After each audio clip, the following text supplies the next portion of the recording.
While it may appear that some matters during the sessions today were handled quickly, I wish to confirm that extensive preparation for these sessions has been done by each individual member of this board.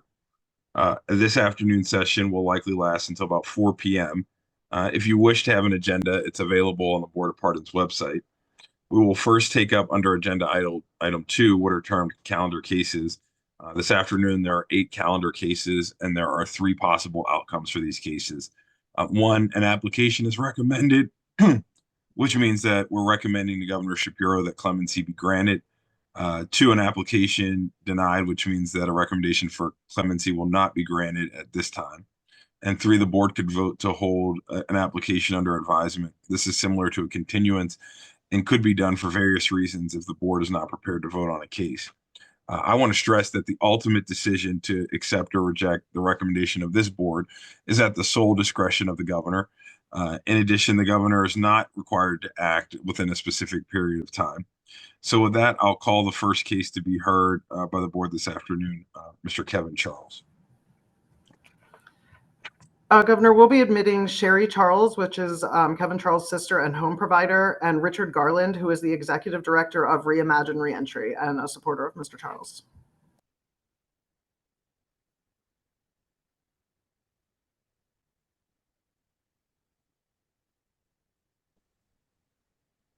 Hello, Mr. Garland and Ms. Charles. Can you guys hear me okay? Yes. Okay. Ms. Charles, we'll start with you if you'd like to give a statement at this time. Okay. Good afternoon, members of the Board of Pardons. My name is Sherry Charles, and Kevin Charles is my older brother. We have another brother and sister as well, as a group of 12 supporters back here behind us, including our mother. Our family and friends have waited 40 plus years for this day to come, a chance for Kevin Charles being released from prison and re-enter society. Kevin Charles's time here has been overly extended for more than 30 plus years. Despite his long incarceration, Kevin has remained to be a strong-minded, caring, and compassionate man who doesn't hesitate to help others. His spirit was never broken. No matter when I saw or talked to my brother, there was never an unhappy moment. The way he interacted with other prisoners, guards, and prison staff showed that he was well-liked and respected. During Kevin Charles's incarceration, he has taken courses at the University of Pittsburgh and has received several certificates from basketball, mentoring, circuit training, anger management, and tobacco and alcohol. Kevin Charles showed continued growth every day through his years of incarceration. Kevin Charles deserves a second chance and hopefully be granted release to re-enter society. We are here to support Kevin every step of the way, tangibly with finances, jobs, and housing, and emotionally and spiritually with a large community of family and friends who are ready to welcome him home and help troubleshoot anything that may come his way. We are committed to his success. Upon Kevin Charles's release, he will live with me as all his nieces and nephews are grown and have their own families now. Kevin has several job offers waiting for him from friends that own their own businesses to various organizations that help people that have been released from prison to re-enter back into society. Members of Westinghouse High School class in 1981, the year Kevin Charles graduated, are collecting money to help purchase a car for him as well. Our mother's health has been declining over the past few years. It would mean so much to the family and lift our mother's spirits for her to be able to see her son again. It has been years since our mom was able to visit Kevin during his incarceration. Kevin's release from prison would be the ultimate Mother's Day gift for our mom. Our family acknowledges the great loss of life and sends continued condolences to the family of John Conway. Thank you for listening, your time, and your consideration. Thank you, Ms. Charles. Mr. Garland, if you have a statement, we'd like to hear it now. How you doing? My name is Richard Garland. I'm the executive director of Reimagine Reentry. Reimagine Reentry works with men and women coming out of the state and federal institutions. My reason for starting Reimagine Reentry is because of my relationship with Kevin. I myself am formerly incarcerated. I've been home for over 30 years. I've started many organizations, or a couple organizations, since I've been home. I got my bachelor's degree, and then I went on and got my master's degree. And you know what? Kevin, even though he was younger than me, he helped me while I was in school at Pitt, down at the Western Penitentiary. He's been a great influence with many of the men that was in the prisons with us. I can tell you, he has my ultimate support with jobs and even with my job readiness program to get him acclimated to society once he leaves incarceration. We have a lot of support for him, and I will continue my support for him over all these years. I appreciate that he's allowed me to even speak for him, in this meeting. Anything that I can do to support him, I will. I will put my organization behind him as well. Thank you.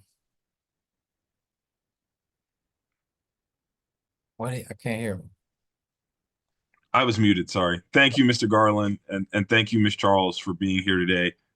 With that, we'll move on to the next case.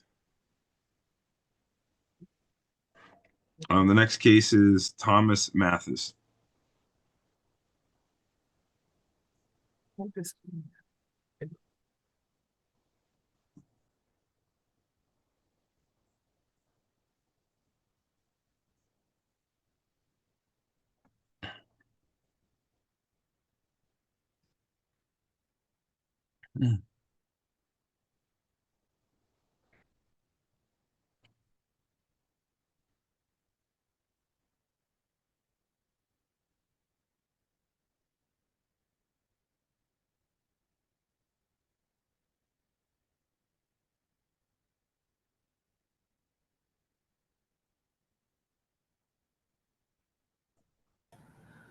Sorry, Governor, we're trying to get Mr. Mathis's rep into the room. We will admit SCI Waymart, and Ellie Fekete from the Office of the Victim Advocate is going to read a statement from the victim. Okay.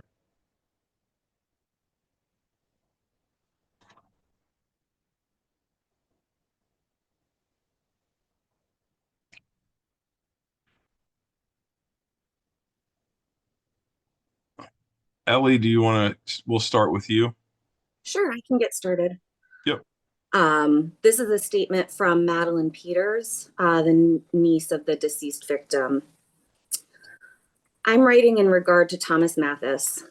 My uncle was a person who would not hurt a fly. The funeral director said he never saw anyone so brutally stabbed, even in the eyes. My father, who saw his brother in that condition, never could forget it for the rest of his life. I will never be in favor of allowing a pardon to Thomas Mathis. He probably has it too good as it is where he is. Thank you very much, Madeline Peters. Thank you. Is that the only statement you have to read? Yes, on this case. Thank you. Corrections, do you have something that you want to add? Yeah, the only thing I would add is I can certainly, this is a tough decision for the board, as I said the other day. All due respect to the victims, I can totally understand the statement that was given. Totally makes sense. If I was in their shoes, I'd say the same thing. The only thing I would add is that the facts of the case, the way I read them is that Thomas Mathis was not the actual person that did the stabbing. He was actually a person that tried to step in and stop it, actually got injured himself trying to stop it, tried to stop the bleeding afterwards. But he was part of it, and he's been held accountable for 54 years. We're just asking for some mercy, but we totally understand the victim statement. Thank you. Thank you. Mr. Flood, and do you have a statement you'd like to give at this time?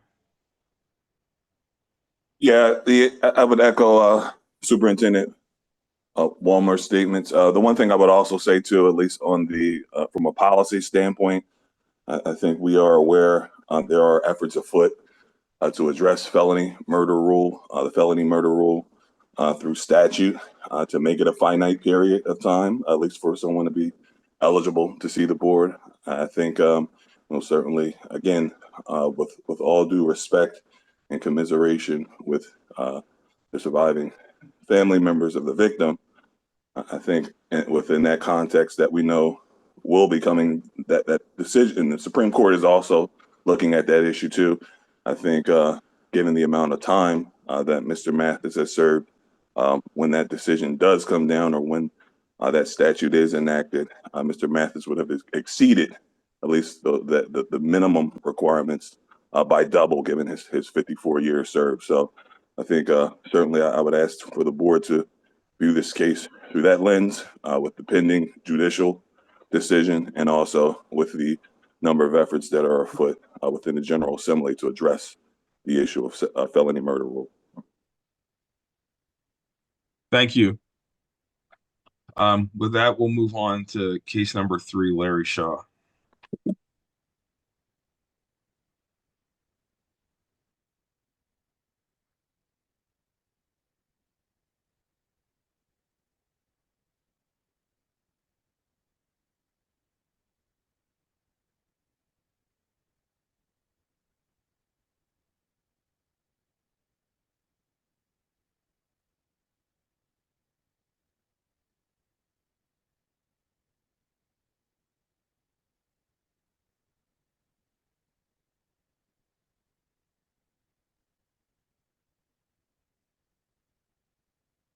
Is Sierra Moses, are you here on behalf of Mr. Shaw? Yes, I am. Great. Would you like to give us a statement at this time? What would the statement basically be about? Is basically what I'm saying is, would I be saying something about him getting out of jail? Yeah, yes. Mhm. Okay, well, basically I feel like my uncle has been in jail for a very long time, and I feel like he's very, very remorseful for what he did. Can you hear me? I'm not hearing you. You're a little muffled. Oh, sorry. Let me take my headphones out.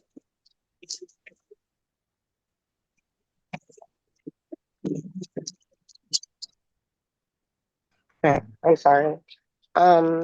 I feel like my uncle is very remorseful for what he's done. I feel like it's time for him to get out, be with his family. I don't know, it's kind of hard.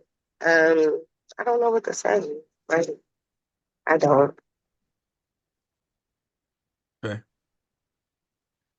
Thank you. Well, thank you for appearing here today. And with that, Madam Secretary, is there any other speakers on Mr. Shaw? Yes, we will remove Ms. Moses from the meeting, and then there are speakers in opposition. Okay.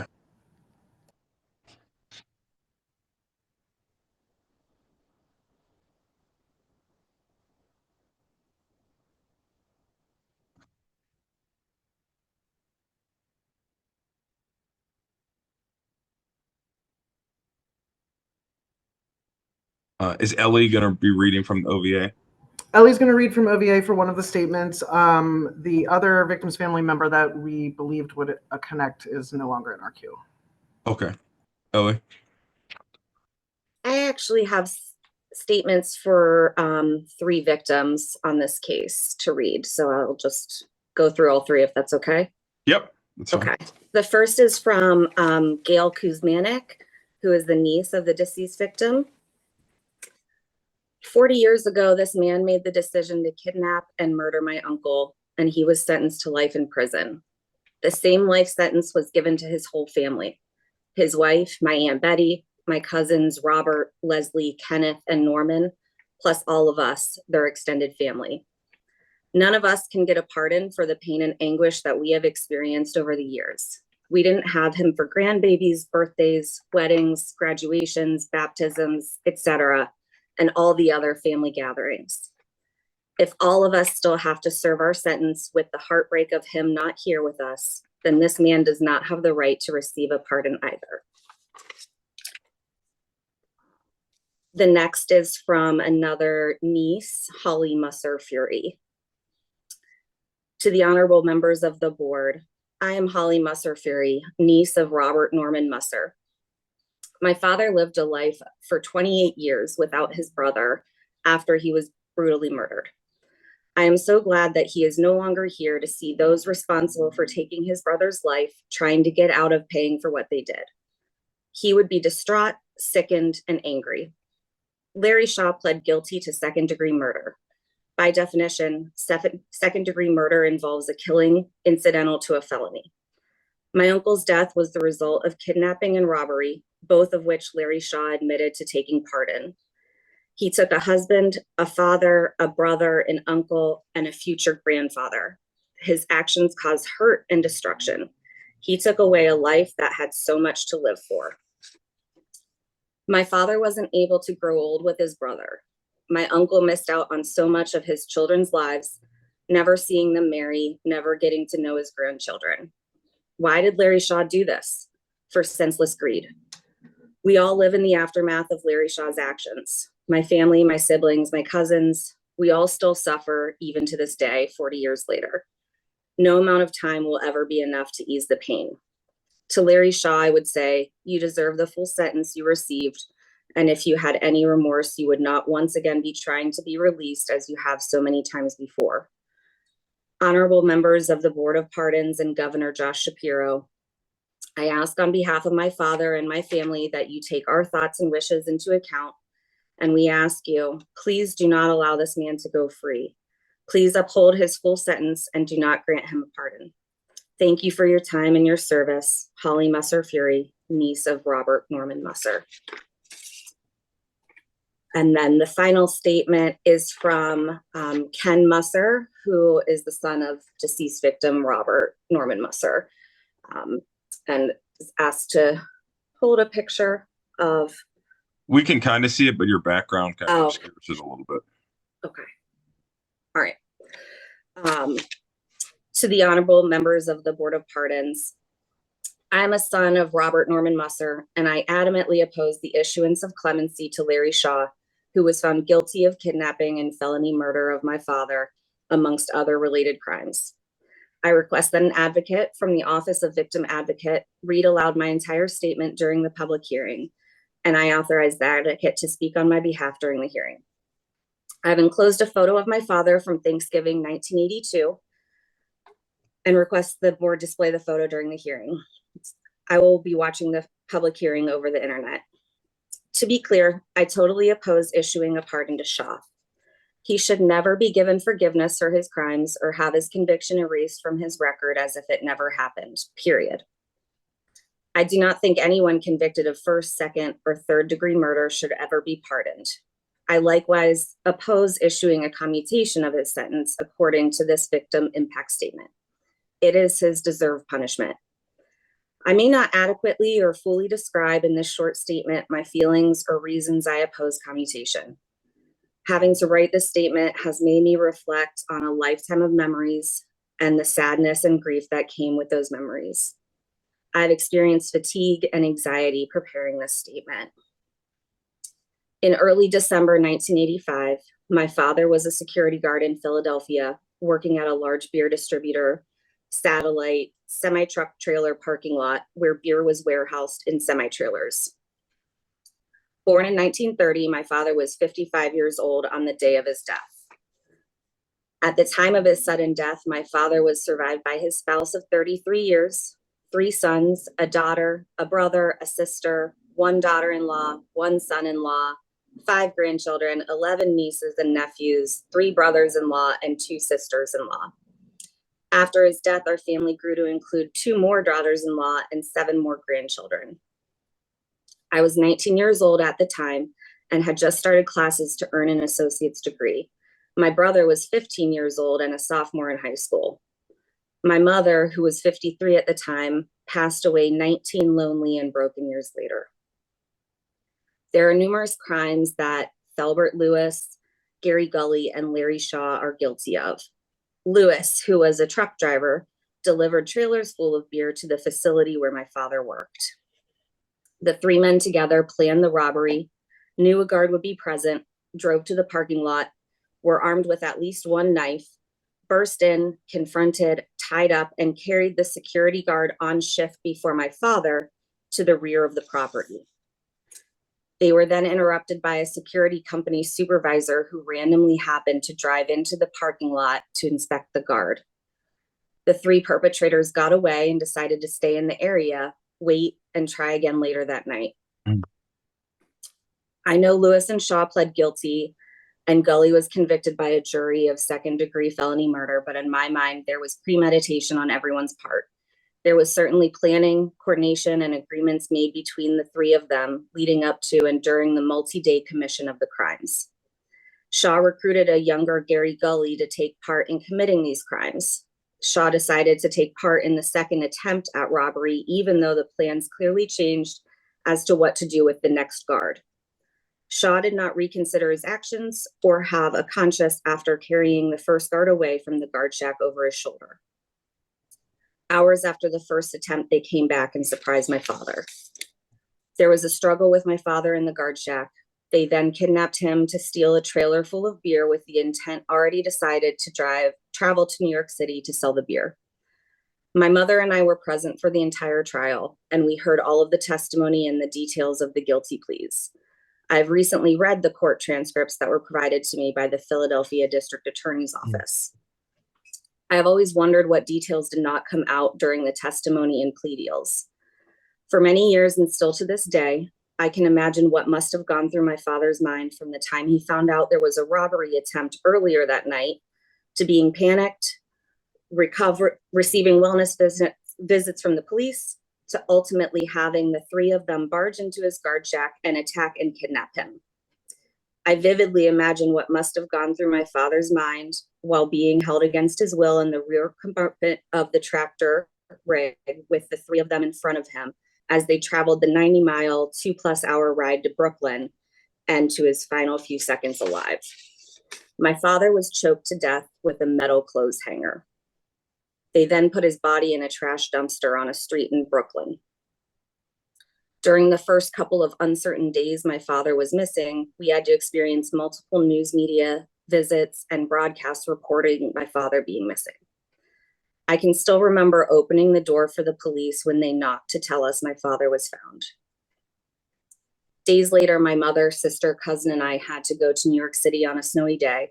My mother and sister identified my father's body. From the conference waiting room, I could hear my mother and sister screaming down the adjacent stairway where they were on the floor below. More than a week later, we had a closed casket funeral for my father. It is a good thing that only my sister and mother saw my father after he was dead. My father left the house that December night to go to work after we had discussed and worked on our hobby of building a miniature train layout together. We were halfway complete building the 8-foot by 8-foot plywood layout in our dining room on sawhorses, complete with model buildings, roads, vehicles, grass, trees, working lights, and figurines. My father loved model trains, baseball, music, and his family. He was a loving father, spouse, Navy veteran, and an honest and hardworking, civic-minded person. That first Christmas was the toughest Christmas our family has ever endured. That Christmas Eve, to say the least, a family member had an emotional breakdown that required a 911 call, a trip to a hospital emergency room for stitches, then being transferred to a mental health facility. Starting abruptly after my father's murder and continuing for many years later, members of our family endured painful times, horrible recurring nightmares that would wake you up screaming, several severe emotional distress, grief, depression, anxiety, and of course, the deep sadness of missing our father, who was constantly in each of our daily lives. My father missed our weddings, the births of his grandchildren, birthdays, graduations, vacations, family meals, baseball games, and so on. And at each event, each of us were always aware that we did not get to happily share those events with him. One family member's personality changed forever and became fearful and doubted people's intentions, leading to suspicion, anxiety, and difficulty forming healthy relationships. There were countless times my mother, siblings, and I wished we could ask our dad for his advice and receive his support. Financially, there was sadly no life insurance. Due to the formula utilized by the workers' comp insurance company, My mother did not receive anywhere near enough compensation from the security company's insurance. She even had to endure the insurance company calling her a few times a year, asking her if she had remarried yet so that they did not have to pay out anymore. Even though my mother had severe vision impairments, she had to continue to work as a grocery store cashier and commute using mass transit buses as she struggled to make ends meet while parenting 2 student-aged young men by herself, and then later had to navigate her elder years and increasing healthcare costs as a widow. It got to the point that my mother had to live with my spouse and I in our new home for numerous years. I could go on at length with more examples of the burden of my family being homicide victim survivors. In short, and most notable, we witnessed my mother being forever shaken, disconcerted, and heartbroken. Violent crimes are committed by people who, although they understand the consequences and penalties, lack empathy, have a total disregard for laws and human rights, are indifferent to others, and decide to plan and execute harmful and permanent acts against others that affect the victims forever. In far too many instances of violent crime, like the crimes Lewis, Gully, and Shaw are guilty of, they are not impulsive or unintended. And the criminal justice system, our local district attorneys, and our state government officials have a responsibility to act accordingly. The taking of someone else's life is the ultimate crime against that person and society. The surviving family members, friends, and coworkers of homicide victims uniquely understand how it feels to suddenly lose a loved one to murder. After 40 years, I hold Larry Shaw and the others equally responsible as if these crimes were committed yesterday. Speaking for my deceased mother, sister, older brother, uncles, and aunts, they felt the same way until they passed away. I asked the honorable members of the Board of Pardons and the governor to thoroughly consider my thoughts, the details and severity of the crimes committed against a human life, and speak for my father and society. Thank you for your time and your service, Ken Musser. Thank you. I see Mr. Norman Musser has joined the room. Would you like to say something, sir? You're on mute. Yes, I would like to say something. And I apologize for getting on late. I didn't realize I had to download Zoom. That's okay. I'm the youngest son of my father and my mother. They, Larry Shaw, Gary Gully, and Herbert Lewis killed my father 3 weeks before my 16th birthday. This event has impacted my life ever since, and I am diagnosed with PTSD because of this event. I'm lucky enough or unlucky enough to be a veteran, and I can get my mental health care through the VA system. It really doesn't help. To this day, and because of this process, my PTSD hasn't handled this enough. But I felt obligated and wanted to participate in this process, but it has not helped my mental health. They killed my father with a coat hanger. They left his body in a dumpster like he was a piece of trash. What human can allow that to happen? What human deserved that?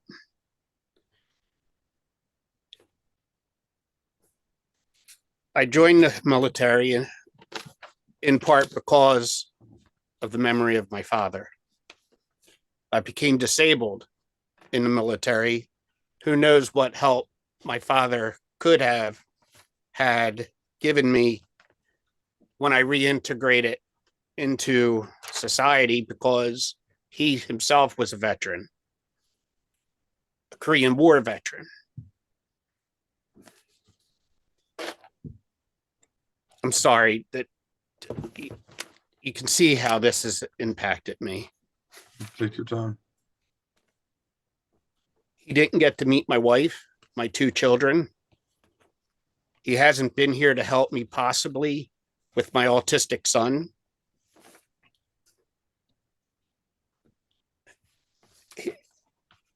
When my mom died in 2004, from the stress of that, I had a nervous breakdown and had to spend a week in Friends Hospital there in Philadelphia. And for one reason or another, I've not really been able to face my family since then.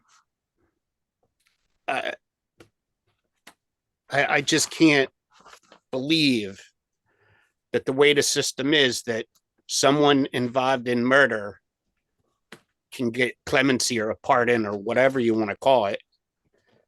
This man, in my opinion, didn't even deserve to live the last 39 years. And please, please don't let him get out, please. And I gotta stop there because I can't continue. I'm sorry. Thank you for joining us today. I know it's incredibly difficult. With that, we'll move on to the. I don't believe there's any more speakers in this case. Is there? Here, I'm not. All right, we will move on to case number 4, Michael Washington.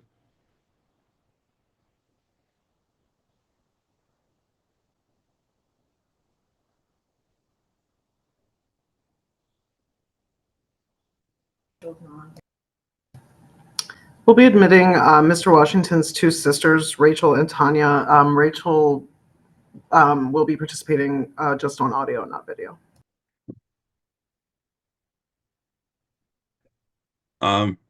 Rachel, I see you're in the room. If you want to unmute yourself, we can go ahead and get started.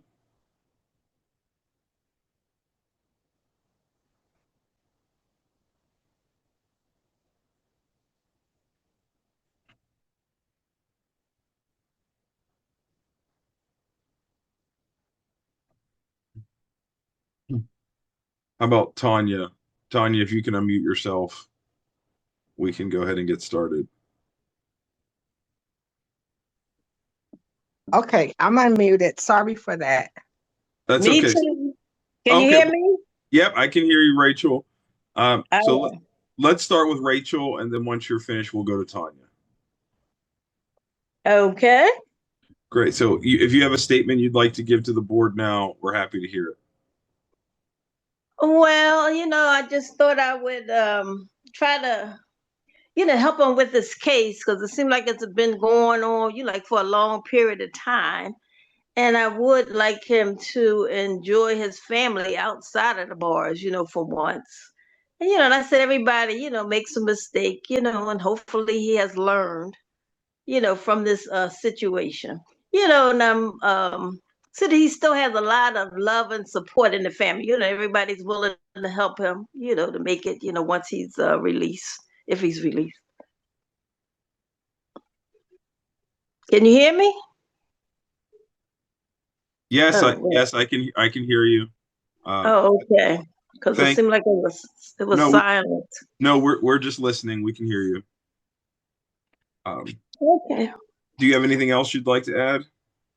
Yes, I can see he's a positive person, seeing how he's helped raise his kids, from inside the bar.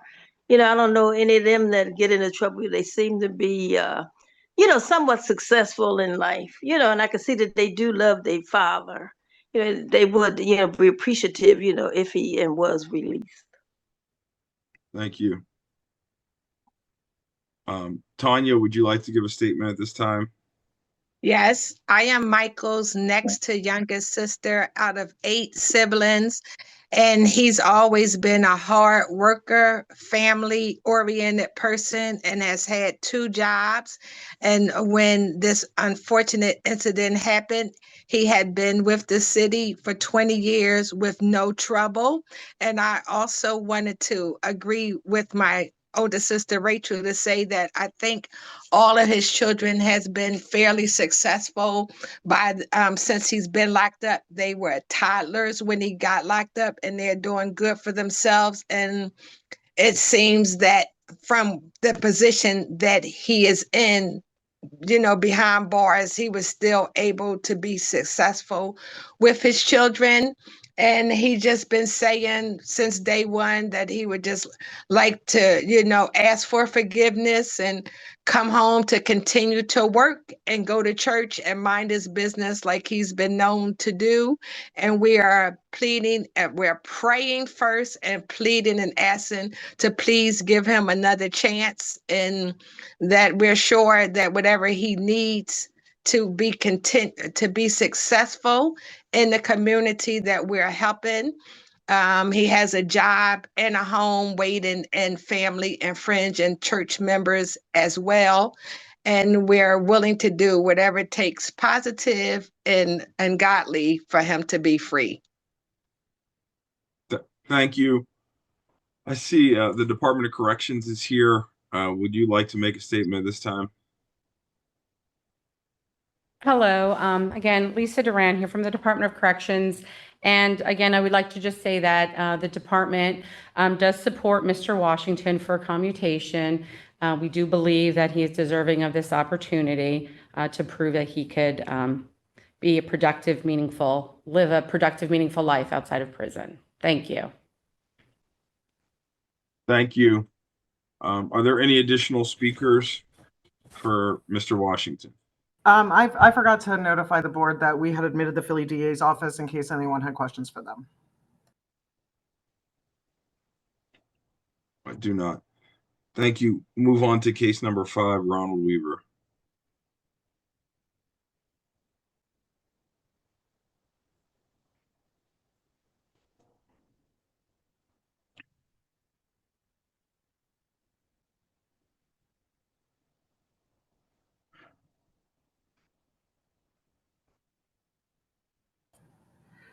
Board, we will be admitting Mr. Weaver's niece, Melvina, and a representative of the Philly DA's office.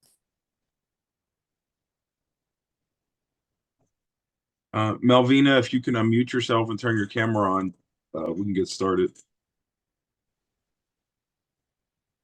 Yes, good afternoon. Good afternoon. Actually, it's Melvina Bonte and Linda Muhammad here. I was just trying to rename us, but Oh, we're that's here. okay. Great. Thank you all. Thank you for being here today. If you have a statement you'd like to give, we'd be happy to hear it now. Awesome. Thank you. Thank you. Good afternoon, Board of Pardons. I would like to thank you for this opportunity to speak on behalf of Ronald Weaver, my favorite uncle as his eldest niece. I understand the seriousness of today and hope that my testimony will impact your decision-making and pardon of Mr. Ronald Weaver. When I first heard of his parole hearing, I got so emotional because it's nearly been 50 years, which is a long time. Over the years, I've seen the growth and the opportunity from Mr. Ronald Weaver growing up and becoming a young adult. He has put a lot of positive influence into my life, and to always do the right thing and be respectful, because incarceration is not where you want to be. I make sure I tell that to my 9-year-old son every day. I will support myself, and the family will support Mr. Ronald Weaver financially, mentally, and I'm allowing Mr. Ronald Weaver to parole at my home. I've been a homeowner for the past 10 years and employed in my current position for 8 years. I also have been working from home full-time since the pandemic. While incarcerated, Mr. Ronald Weaver has made the best of his situation. He went to school, received degrees, got employed, and became a mentor to other inmates. He also learned how to cook, and let Mr. Ronald Weaver tell it, he's a great chef. If released, I'll be the judge of that. I am confident in saying if Mr. Ronald Weaver is granted re-entry into the society, he will also become a mentor in the community and a big influence in my son's life, like he was in mine and still is. I live with his grandmother, his mother, my grandmother, I'm sorry, from the age of 2 until 25. My grandmother lost a son and daughter, his sister, his brother, over the past few years unexpectedly due to natural causes, which was devastating to her and the family. All she prays for is to survive long enough to have the opportunity to see her eldest child be released. And I just want to thank you guys for your time and consideration. Good afternoon, board members. Thank you again for allowing us this opportunity. My name is Melvina Bonte, and as my cousin Linda Muhammad already said, we are just really grateful for this opportunity to speak on the behalf of our uncle, our favorite uncle, one of the most responsible people that we know, Mr. Ronald Weaver, in his application for pardon. He is currently serving a licensed SCI minor, as you already know, for a crime that he committed in the late 70s when he was the undeveloped, immature age of 18 years old. With that being said, on behalf of Mr. Weaver, my extended family, and myself, I am sincerely saddened and just truly remorseful for the victims who were affected by his actions in the 70s. I understand the seriousness of the offense that he committed and the need for accountability and consequences, which he has endured for 5 decades, nearly 50 years in prison. I pray that God has forgiven him. The victims of the family and the family has forgiven him. You, the Board of Pardons, will forgive him, and most importantly, that he has forgiven himself. I truly believe wholeheartedly that he has demonstrated significant growth, remorse for his actions, and the potential for rehabilitation. Like Linda said, she will provide a stable home environment for him to parole to. He already has a job lined up, and I am a director of out of school time program. So I'm going to make sure that he tells his testimony to youth in the inner city, so that they are discouraged from committing crimes and that he can be a mentor to the youth in the city.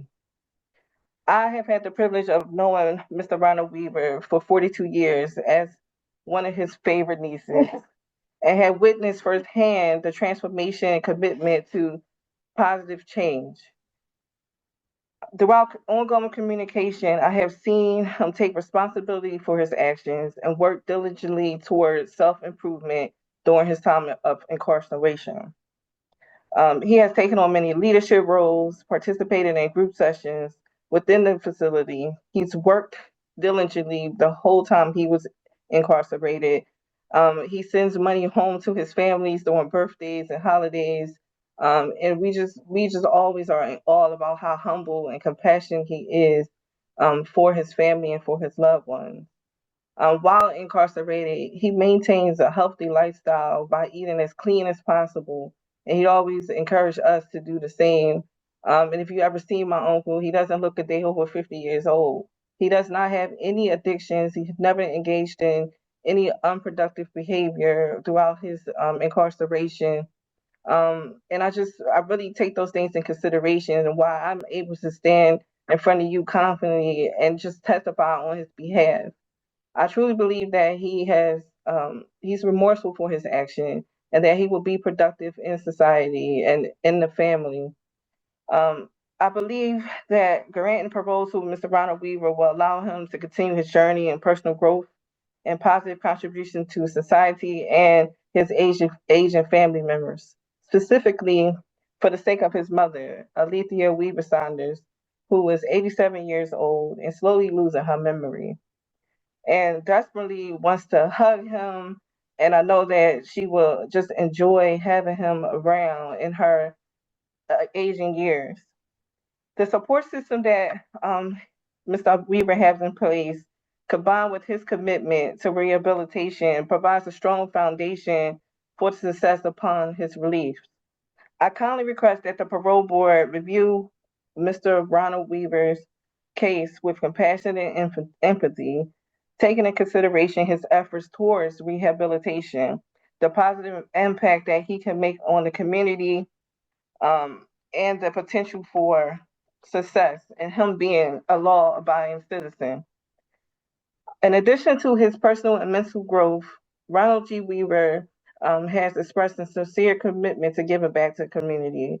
And as I said before, I will ensure that he is showing up as a role model for the youth in the inner city, telling his story in the hopes that hearing his story would discourage you from committing offenses like he did when he was a teen.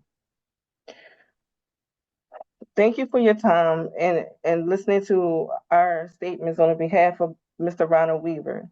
Our family stands firm behind him and believe that he deserves a second chance to move forward with dignity and in purpose.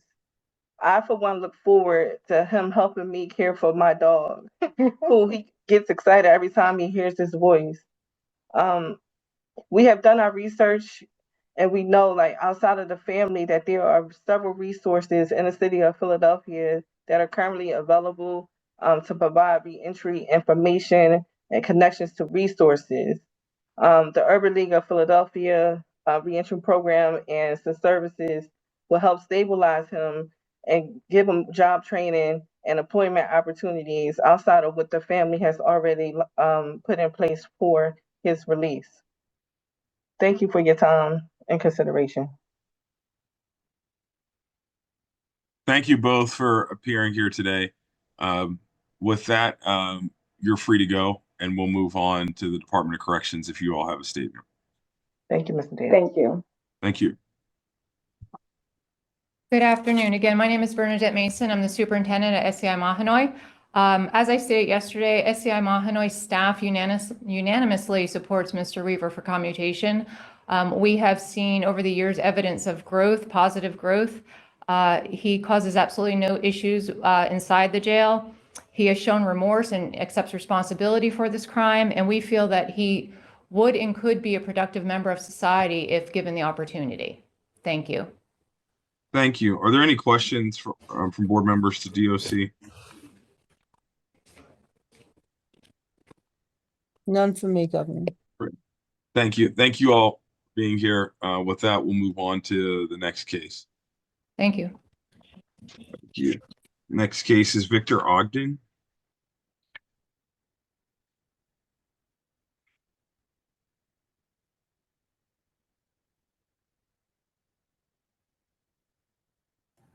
So there are quite a few participants for this hearing. The first round, we're going to admit Vicky Ogden, which is Mr. Victor Ogden's daughter, Tariq Villa, which is Mr. Ogden's grandson, and Sue Woolley, which is his home provider. I'm sorry, I misspoke. Miss Woolley is his rep, but not his home provider.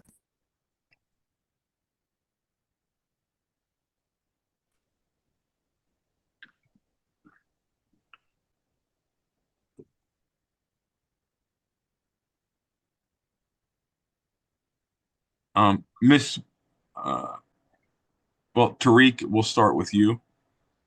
Can you hear me, sir? Well, yeah, if you have a statement, well, we're happy to hear it now. Yes, sir. Actually, is it okay if my Aunt Vicky goes first? Yeah, that's fine. I see her here. Ms. Ogden, if you would like to give a statement, we'd be happy to hear it now. Okay, good afternoon, everybody. I'm actually going to be reading it because I don't want to miss anything because this hearing is too important. So No, that's fine. okay, thank you. Good afternoon, everybody. I'm Vicky Ogden, the daughter of Victor Ogden Sr. Thank you for this opportunity to express myself in support of re-entry into the community should commutation be granted. Okay. I've lived in Texas since 1985. However, me and Dad have been in continual contact with each other for approximately 41 years via letters, phone calls, in-person visits once a year, and Zoom visits about every 2 weeks since the pandemic. I've witnessed positive change and constant growth in Dad during our relationship. He's sensitive and has a heart for people that feeds and nourishes his soul. He exhibits a genuine passion to mentor those within and outside of the prison system. Many times he has expressed the desire to fulfill this dream. Mentoring seems especially rewarding, redeeming, and gratifying to him to be of value to those that are headed in the wrong direction. If he could help one person or 1,000, it's so needed in this world today. His life experiences have a greater impact because he's speaking from a more relatable platform that could optimally enhance and enrich the lives of others. I'm proud of Dad for the obstacles that he's overcome, his growth, obtaining his GED, achievement of certifications, and the fact that he never gave up on becoming a better person. He speaks highly of his CPS training, involvement, and usage. It's extremely important to him because using his CPS skills is his way of giving back to the community and redirecting individuals to a better life path. He looks forward to the continuing education required for recertification, which also ensures that his certification doesn't lapse. I believe that upon release, Dad would apply those same learned principles to his own life in the outside world that he advises others. He truly knows what it's like and has zero interest in disappointing himself nor anyone else in that regard. Over the years, Dad has expressed remorse for his actions and expressed care for the victim's family. I pray the aggrieved find it in their hearts to forgive him and find comfort in knowing he's not the same man that he used to be. May it bring them further peace to know that if commutation is granted, he would be living in Texas with me and not in Pennsylvania. I feel that he's been completely reformed for some time now and is not a threat to society. In addition, we have multiple reentry programs here to assist in his acclimation back into the outside world. I love my father and respect him. I wouldn't trade him for the world. He has my continued love and support, along with that of his 2 grandsons that live here, one of which is a corrections officer.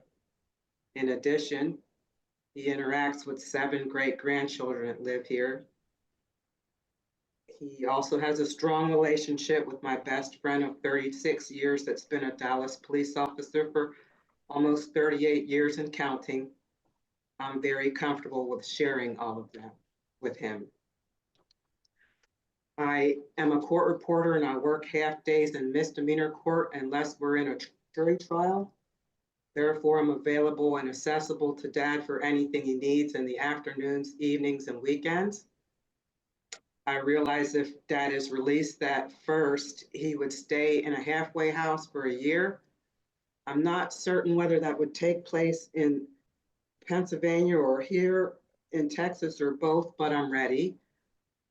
In 2 years, I'll be retiring and even more available and accessible to Dad.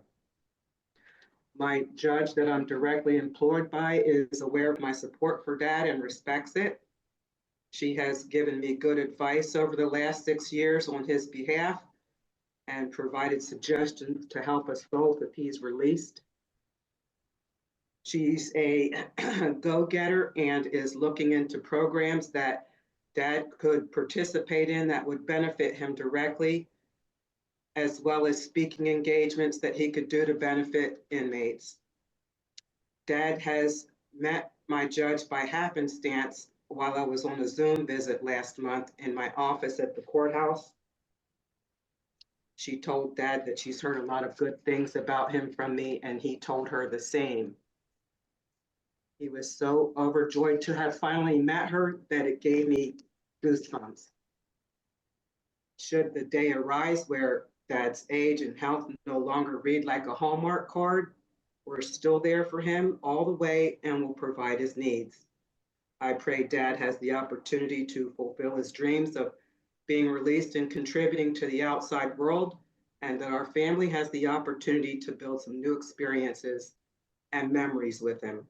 I sincerely thank you. Thank you. Tariq, would you like to go now? Yes, sir. Can y'all hear me clearly? Yep. Thank you, sir. Excuse me. Okay. There exists a philosophical question as to what role the correction system plays in our society. Does it serve to be simply punitive, delivering objective retribution, or does it exist as a construct of rehabilitation, somewhere that a person can learn and reform themselves in order to leave better than which they came? I believe that the case of Victor Ogden demonstrates how much a person can make progress as an inmate while being incarcerated within the correction system. I believe in Victor Ogden as a reformed individual. Not only do I believe in my grandfather and everything that he himself has done, but I also believe in the work that we as a family have done and continue to do for him as well. Our hard work and progress is only mirrored by that of his own. I'd be remiss if I didn't acknowledge some of that hard work and progress that my grandfather has achieved. His biggest accomplishment is how he became certified in multiple peer mediation support systems, including substance abuse and, most importantly, mental health.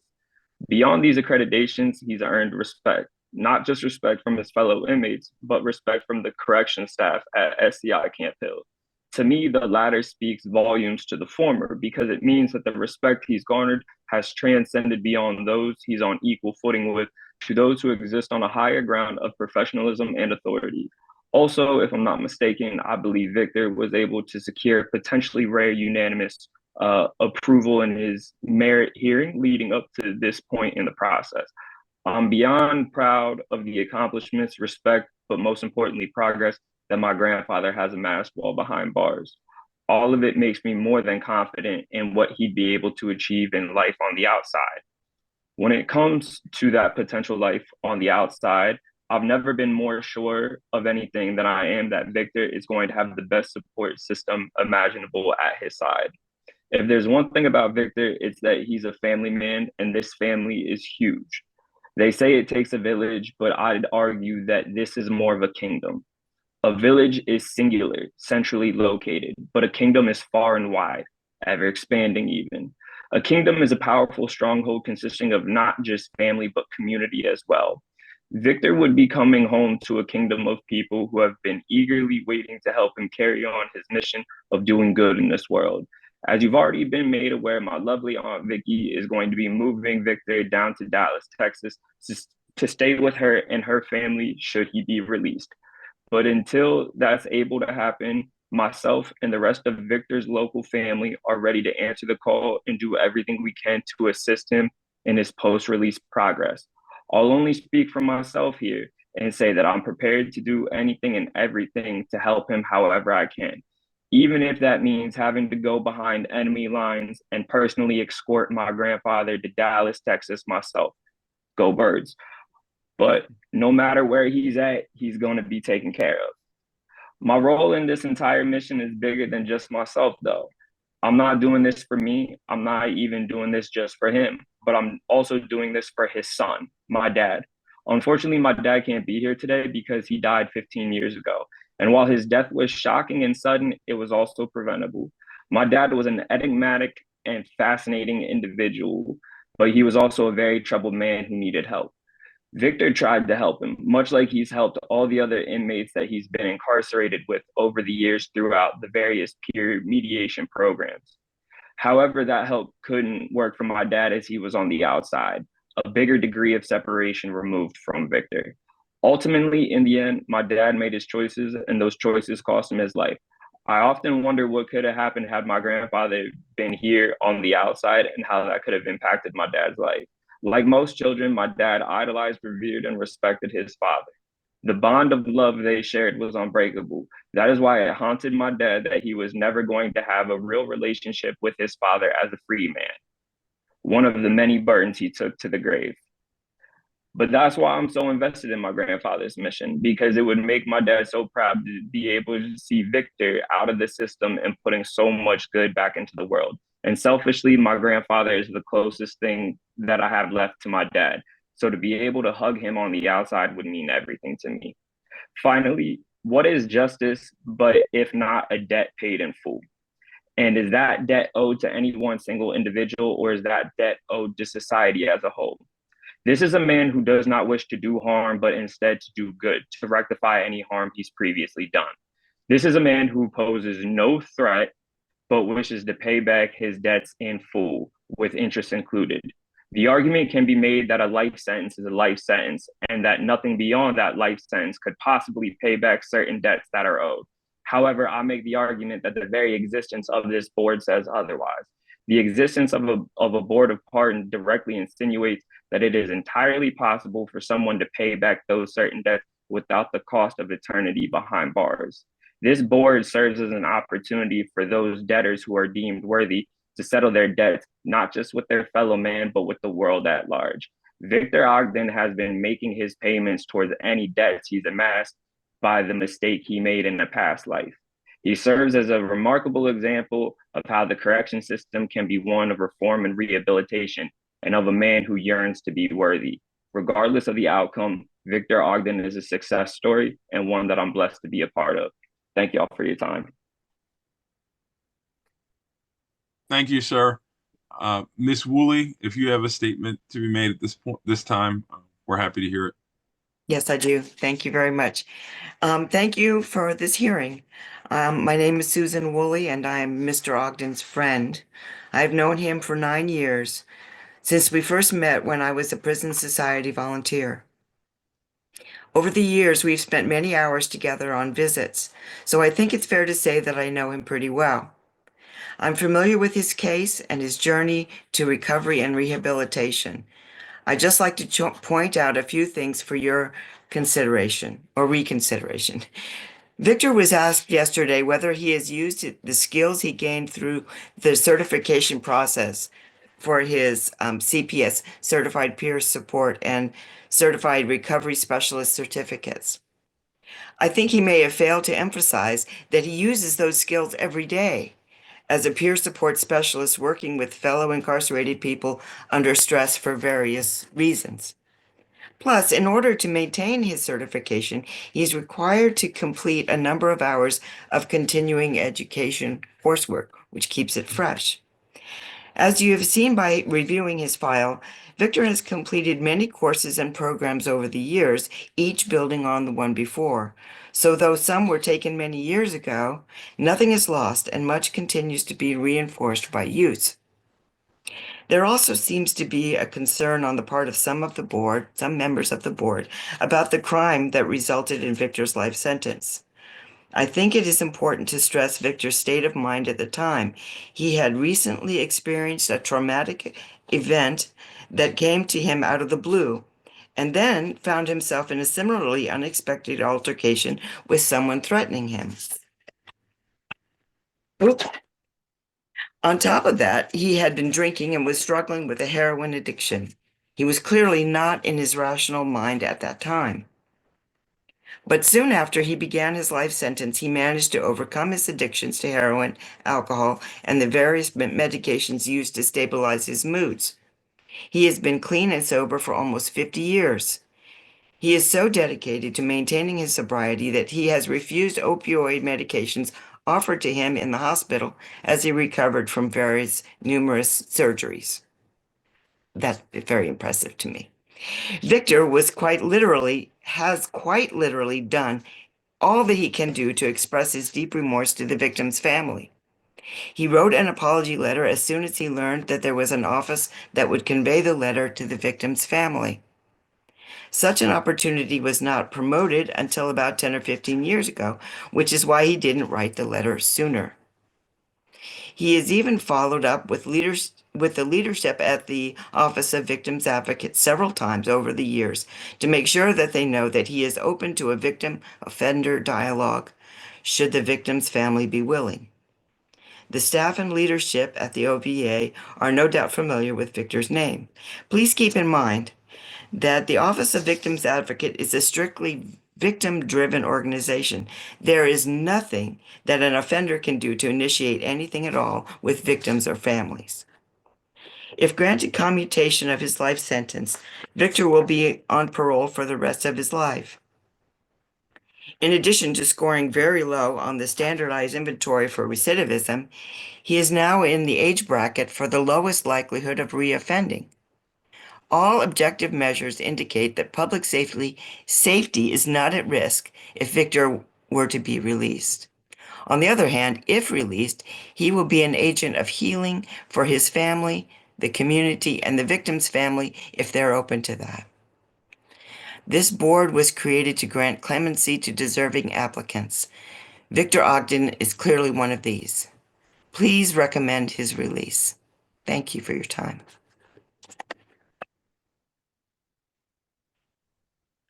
Thank you, Ms. Woolley.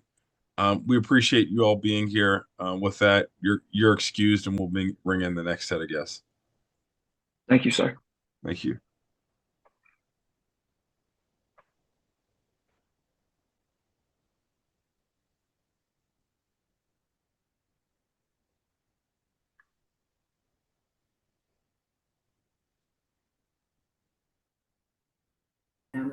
Governor, we'll be admitting York County District Attorney Stephanie Lombardo and two of the victim's sisters, Terry Flemings and Gwendolyn Moore.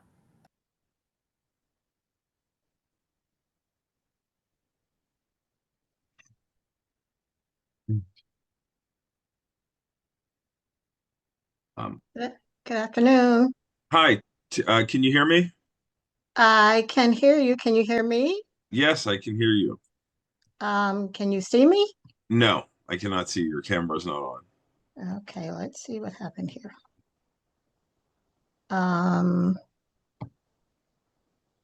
Great, I can see you now. That better? Good Yep. afternoon, everybody.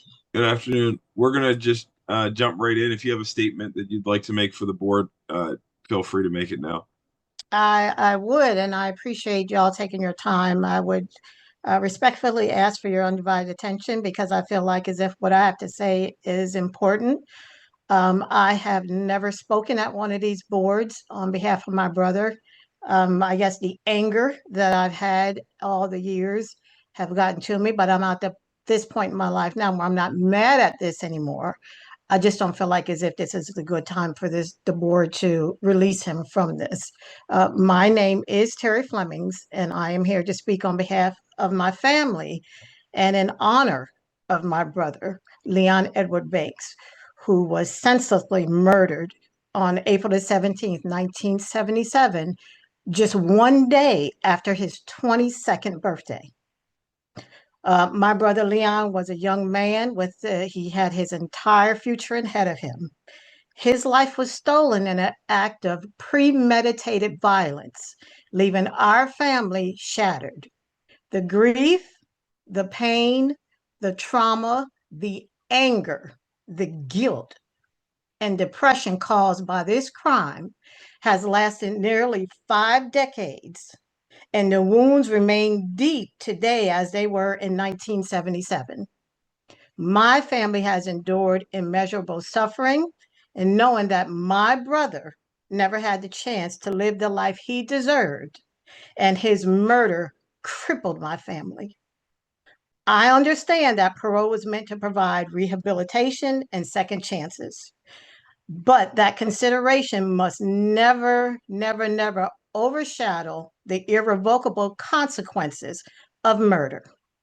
For the past several months, since I've got notified of this board, and even today, I asked myself and struggled hard. It was a struggle for me with whether I can accept the release of Victor Ogden Sr., who's a prisoner number AK4458, into society. My answer is simple. I can accept it, but under one condition.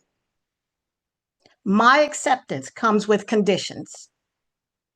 If the same release can be granted to my brother, Leon, allowing him to walk freely among us, touch his family again, to celebrate birthdays and holidays, to hug us, to cry with us, and to experience life as a free man, then I am perfectly okay with Victor Ogden's release. But if my conditions cannot be met, if my brother remains confined to his grave, then I cannot accept the release of the man that took his life. First-degree murder is the most heinous crime one can commit. It is a crime that reflects intent, malice, and a complete disregard for human life.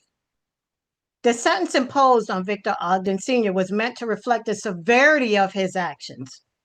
Granting him parole would undermine the justice system and send a message that such crimes can be forgiven with time. But time does not erase the irreparable harm he caused. First-degree murder is not just a crime, it's a decision. One that permanently robbed our family of our loved one. My brother Leon will never get a second chance. His sentence was final. The pain inflicted upon my family did not fade with time. It has lasted 48 years and 23 days, the same amount of time that Victor Ogden Sr. has been confined to. If time alone is enough to justify release, then I ask you what justice remains for the victims. While some may argue that decades in prison may have changed Mr. Ogden, I'm sure Mr. Ogden has made that same argument many times himself.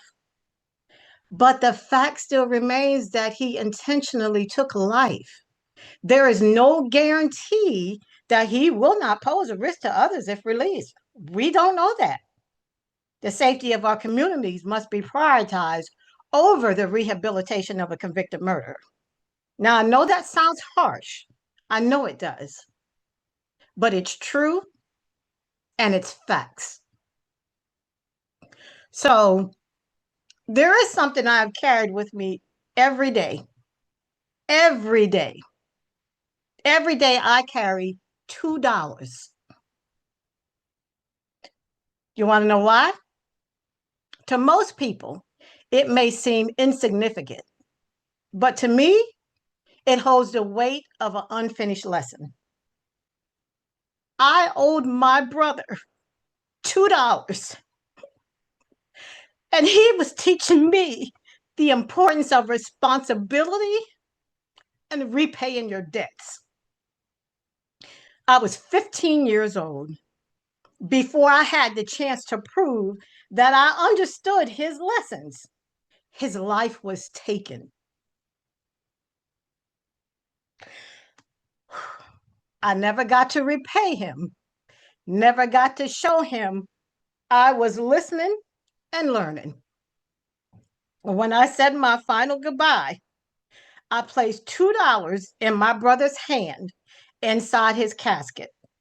Yet even today, I always carry $2 with me, waiting for the day I could truly repay him, not with just the money, but with the ability to tell him that I understood the lesson he was trying to tell me at that time.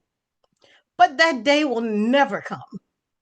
The opportunity to make things right was stolen, just as my brother's Leon's life was stolen.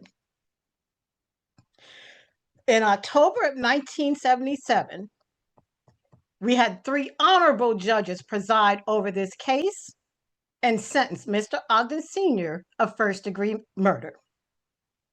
My understanding of first-degree murder is it's a premeditated action of malicious intent to harm or injure a body part meant to kill. A gunshot to the back of my brother's head is the definition of malice intent to kill to me.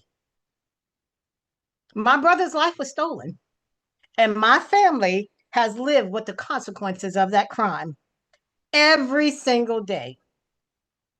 Now, unless my conditions can be met for Victor Ogden's release, if the board can promise me If the board can guarantee me, if the board can assure me that the relief that I want, then I stand before you. Or if you cannot assure me of that relief, I stand before you in firm opposition.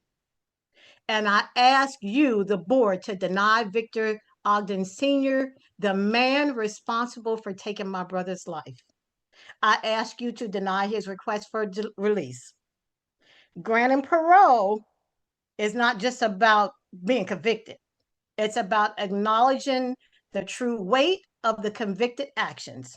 My family and I cannot release my brother from his grave. I cannot give him $2 again. I cannot tell him or get advice from him on the troubles that I've experienced in my life. My brother was a protector of all 5 of his sisters, me being the baby one. I don't get that. So therefore, we cannot accept the release of his killer. Justice must remain firm. My brother Leon's memory must not be dishonored by allowing the man who took his life to walk free. I understand rehabilitation. I understand things that wants to get done, but that can be done within the walls of the prison. Therefore, please, I beg of you, do not turn our justice system into a system of injustice. I say it again. Do not turn our justice system into a system of injustice. Thank you for your time and your consideration. Thank you. Thank you, ma'am, for appearing here today. With that, we'll move to the District Attorney's Office, York County District Attorney's Office. Can you identify who's in the room with you, who's speaking? Hi, yes, I'm Attorney Catherman here at the DA's office. I'll have the others introduce themselves by their names. Yes, I'm Karen Ferguson. Raymond Ferguson Butch. You want to make your first statement and then I'll go? Okay, You want to do that? okay. And good afternoon, and you are? And who Me, is- I'm the Lieutenant Governor. okay, thank you, thank you. Yeah, the name is Karen Ferguson, and I am the sister of the deceased, Leon Edward Banks.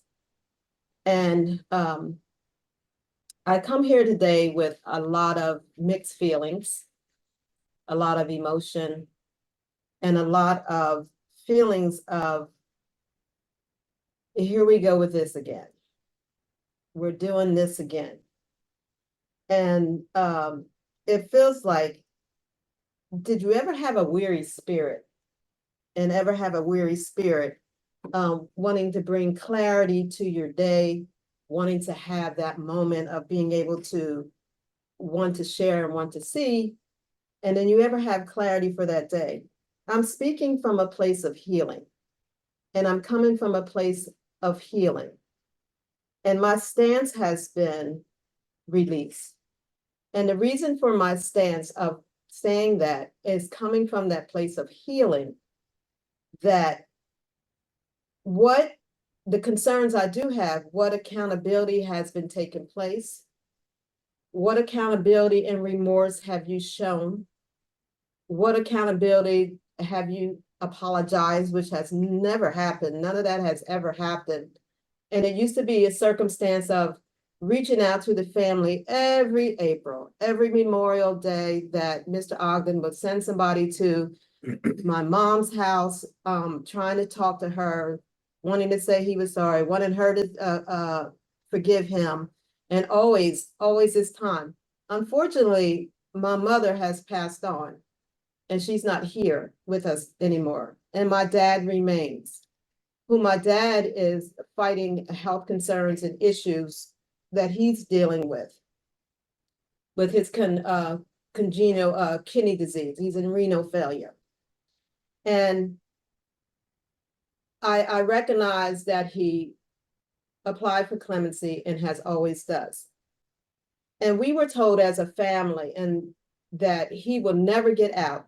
In the words that we were shared, he will die in prison. This is what was told to us, that he will die in prison. And a big part of the family has held hope and hope that that was the issue. Well, my stance from a place of healing, if you're released, and I have submitted my stance to the Office of Victim Advocate of my stance. And that, again, I reiterate, that comes from a place of healing.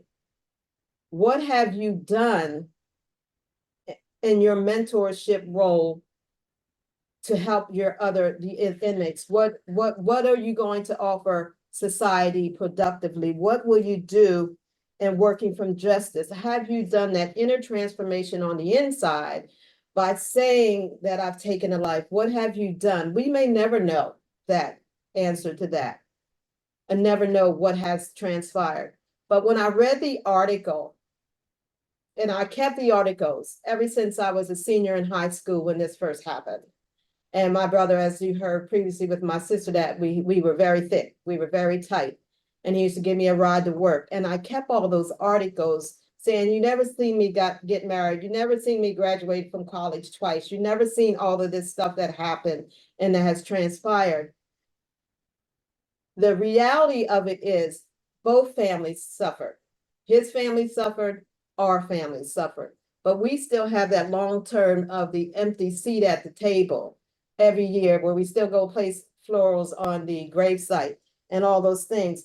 And you know, the consequences of a person's actions is that person made that faithful decision that night. That person chose to pull the gun and shoot a person in the top of the head. When I read the article, it started having more feelings of emotions, and those feelings of coming up is like, oh, wow, you know, he just goes up and just shoots a person on the top of the head. But you have never said you were sorry. You have never asked for remorse, but always wanted to reach out to my parents, but never have said anything. But even in the change.org, where you have people supporting you, and it makes it place the blame on the victim.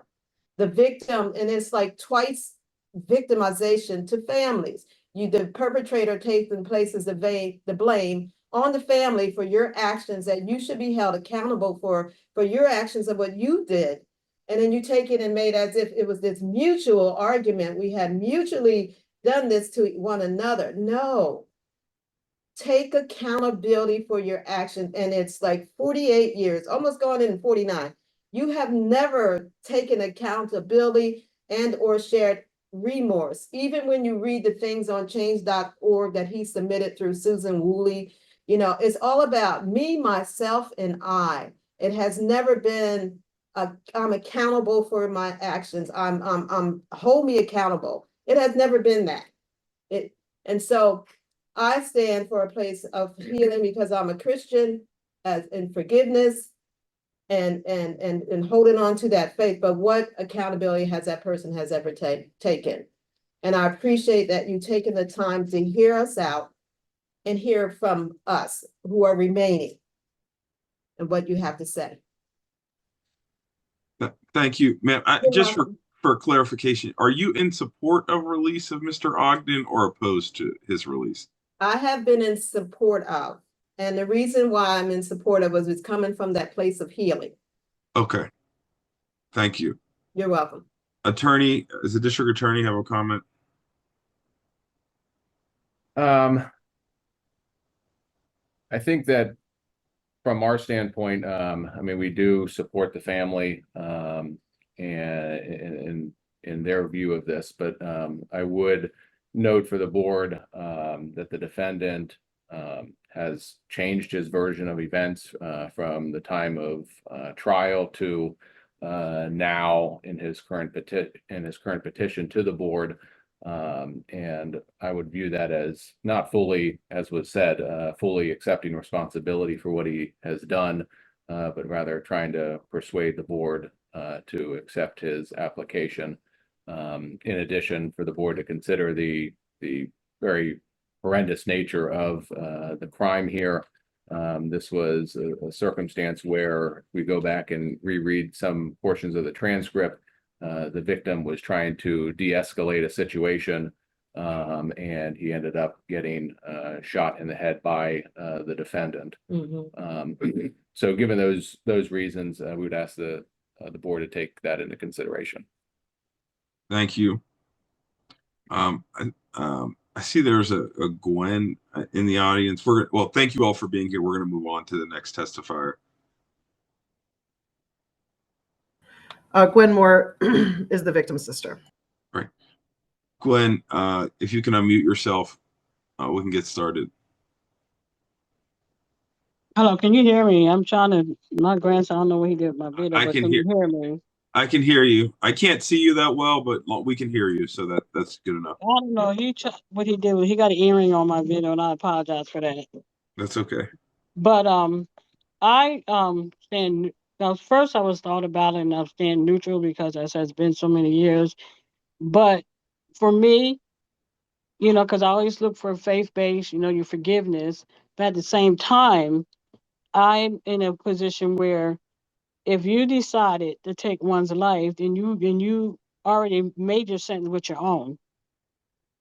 And I too haven't had the opportunity to grow up with my brother. Don't you know that song, "Got to Give It Up" by Marvin Gaye? Every time I hear that song, I think of my brother because that's the last song he was playing in his car when he pulled off. And me and him danced a little when he left. That song rings a bell of that day. And for someone, to me, my personal feeling, I'm against it. I was neutral at first because I didn't know, want to be, Christian and forgiving. But at the same time, he made that decision when he took my brother's life. And I stand my sentiment with both my sisters because I was really neutral. You know, you wrestle with this. You live for this pain throughout the year. I didn't grow up with a big brother. I hear about him rehab, wanting to reconnect with his kids. My brother has a son and a grandson that never got to know their grandfather and never will because of the actions he taken that day and how it affect my mother and my father, the grief my mom had over the years, the grief my father had over the years. And, I was neutral, but I am against it. And that's all I have to say today. Thank you. Thank you. Madam Secretary, are there any other speakers? No. Sorry, victim's family here at the DA's office just want to make a clarifying point, if that's possible. Yeah. Yeah, my clarifying point when I said I was okay with my stance. My stance is coming from a place of him in-house in the incarceration, being able to be that peer educator, being able to be that voice for those in-house and teaching those that are coming in, because there's a wave of violence that has struck our communities, a wave of violence. And you're being that long-term president can educate those, prevention, education, and awareness. I don't want you to be at this place where I am. It's not that my stance is saying, oh yeah, release you, but my stance is on in-house. And I have submitted documents to the Office of Victim Advocate. When that document was sent, I was in the hospital when I sent all that stuff, trying to do things and get things in a timely manner. But my stance is no. Thank you for clarifying. Okay, and I wanted to clarify that because I was like, it's kind of run on and I'm kind of nervous and I'm thinking all kinds of stuff. And I said, that needs clarity. No, that's fine. That's why I asked you the question originally. And I appreciate that. Thank you. And I was like, wait a minute, that didn't come off right. So I thank you. Thank you. You're welcome, sir. Madam Secretary, is there any other? No, sir. Thank you. We are going to move really quickly to the Department of Corrections. Oh, we're not on yet, sir. Could we come back to them at the end? Okay, yep. We'll move on to number 7, Danielle Hadley.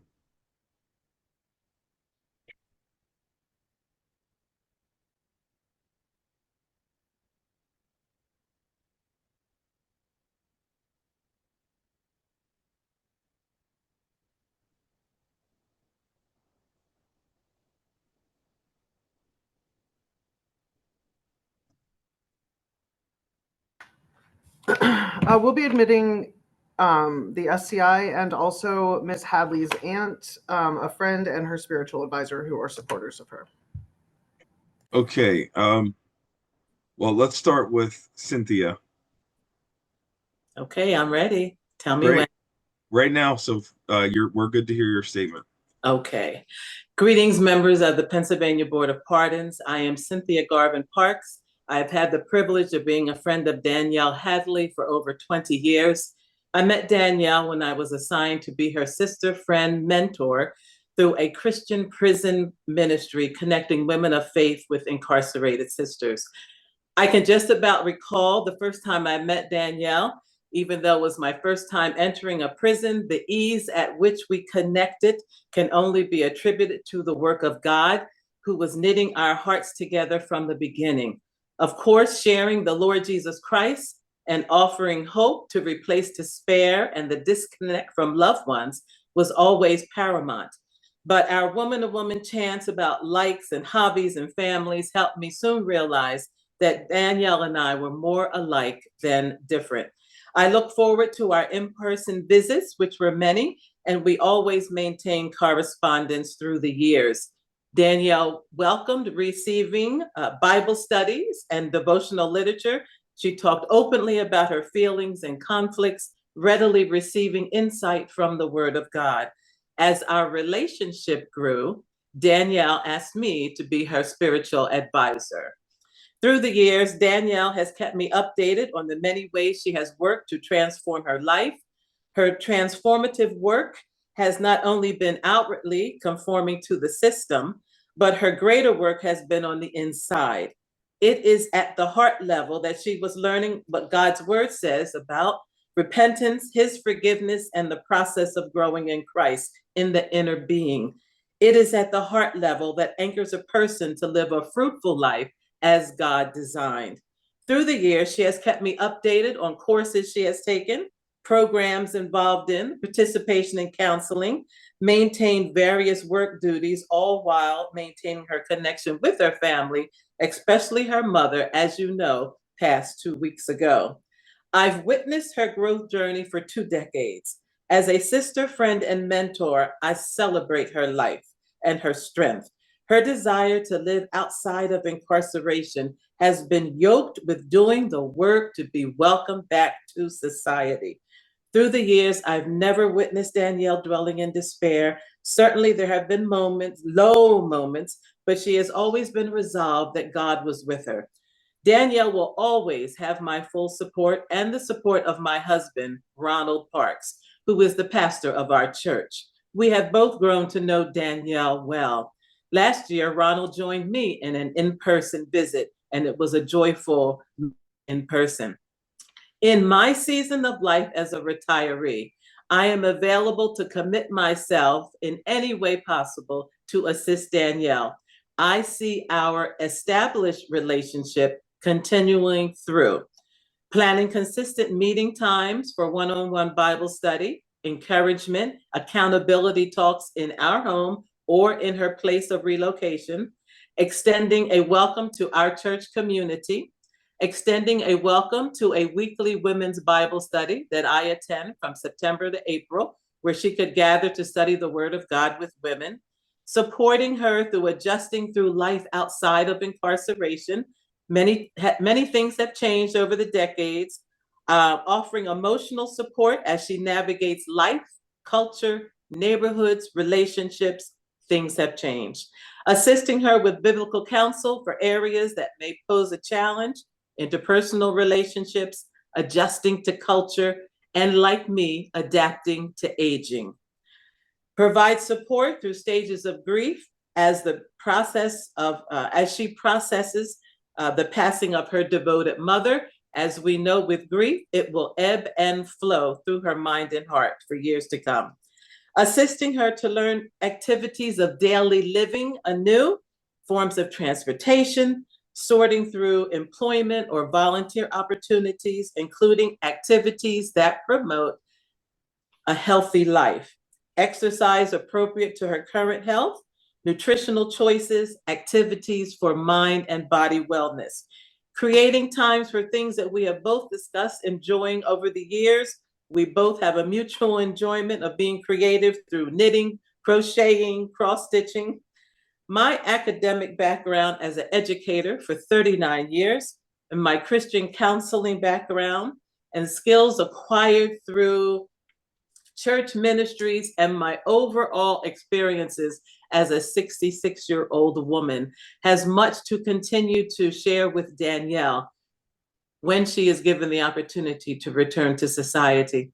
With anticipation, I am committed to being her sister, her friend, her mentor, and a part of her support system, but most importantly, to be her sister in Christ. Thank you for the opportunity to speak on behalf of my friend, Danielle Hadley. Thank you. I see there's a Judith Ruley in the room as well. Can you unmute yourself? And I can't hear you.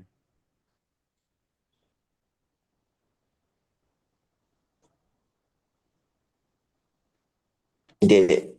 Yep, I can hear you. Successful. I did it. So is there anything you'd like to add? Okay. Yes. So my name is Judith Ruley. So I'm Danielle's aunt. And I've known Danielle since she was little. I'm a social worker by training. I have a master's degree in social work. And Danielle, as you know, has been there since she was 22 years old, and now she's 61. She has learned so much from being in Muncie in terms of dealing with people and in her environment. She's been a mentor to other prisoners, the younger prisoners that have been there. And as she was mentored by the older sisters that she met when she got there. She has done every class opportunity that has been offered to her through training, and she has multiple skills. She also has a certificate for counseling. She's a good person. As Pastor's wife said, she is very spiritual. She's learned to be graceful, to obey God's commandments. She's grown up. She's grown up since she's been in prison, and she has been, I think, a modeled prisoner. She has not had any. When she got there, she had issues because she was new. But as she's grown into being an adult person that has adjusted to prison life. So Danielle, as you know, her mother died on the 24th, and Danielle was a participant in every aspect of her mother's death, planning the funeral, and Pastor Chaplain Cotto helped us so much in making sure that she was involved with that process. Danielle, I think, will be an asset to her community because she has learned so much. She wants to be an active member in our community. So when she gets out, we have made plans for her housing. She has no issues with housing. I have a house that has 6 bedrooms. We have a duplex that we own that Danielle grew up in that she's also able to live in. We also have another house that she is available to her. So we have no worries about where she's going to live or whatever resources that she needs. We're going to be available to help her with that. She has a huge family. Her mother, who just died, is one of the oldest of 13. So she has a number of aunts and uncles and cousins who are also ready to help her, to assist her in her adjustment to being on the outside.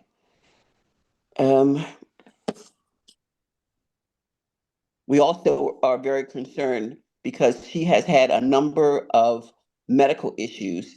She's had 4 back surgeries, and she still has issues that she needs to have taken care of because she has a rod that's poking out in her back.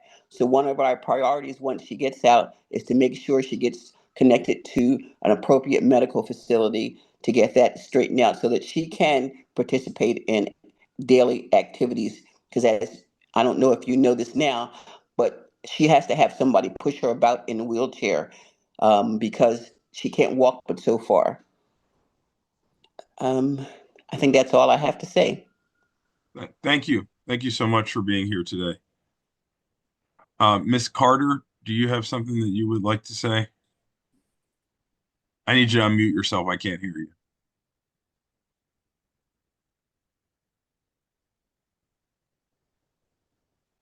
I'm sorry. Say something else. Trying to get that thing unmuted. Oh, I can hear you. Oh, okay. Yeah, my name is Phyllis Jones Carter. I am a retired Department of Corrections employee. I was the Corrections Classification Program Manager at SCI Chester. I met Danielle probably when she was a little girl, over about 50, maybe 50, 55 years ago. She was a niece of, maybe, I don't know, she was the niece of my close friend and sister, Judy Ruley. Danielle grew up with my kids, my sons, Craig and Jaleel. They played together. We all lived in the same community. I had the opportunity, my husband and I, to host her wedding reception at one of our jazz clubs. So, when she got married. I was also involved with the Lifers program with her mother, May Hadley. I have a lot of resources with the Lifers. I also was first the original member of the Reconstruction program, and where we housed offenders from, at that point, Graterford and other facilities. And May was a part of our program. So I did, and I worked with mostly Lifers, but most of the Lifers program. And when I was in SCI Chester, I also worked with the Lifers program there. You know, and these kinds of hearings we did, but we did in person, not just on online. And as Judy said, that Danielle has a lot of resources, so I'm willing to be a part of her village to help her get settled and with the resources that I have available when she is released. Thank you. Thank you, Ms. Carter. Major Stevens, do you have anything from the Department of Corrections you want to add? No, I think it's clear that she has a good support network. I think that her testimony was very clear. I think that as opposed to other cases we've seen in the past, she does take very clear responsibility. She doesn't try to make excuses or explain things away. She's had a pretty consistent story throughout her time here. And it sounds like she has a lot of support. So if you guys have any questions for me, I'm available, but that's all I have. Thank you. Thank you. We'll move on to the next case, number 8, Marie Scott.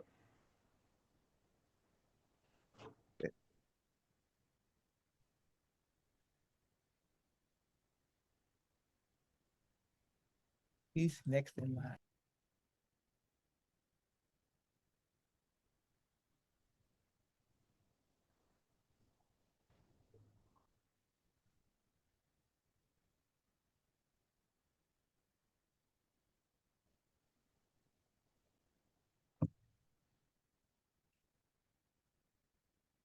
Madam Secretary, can you give me the list of speakers? The secretary stepped out of the room. We have Hope Seegers, Miss Scott's daughter, and Beretta DeLoach, a friend. And who? Who was the second one? Beretta DeLoach, which is a friend. Okay.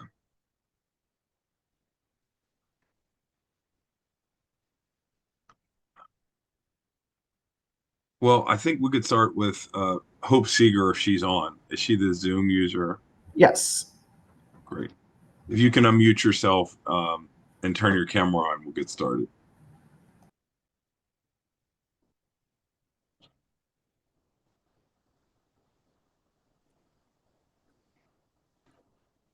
Hello. Hi. Hi. How you doing? Good. Miss DeLuce, can you mute yourself for a second? We'll get right to you in a few minutes.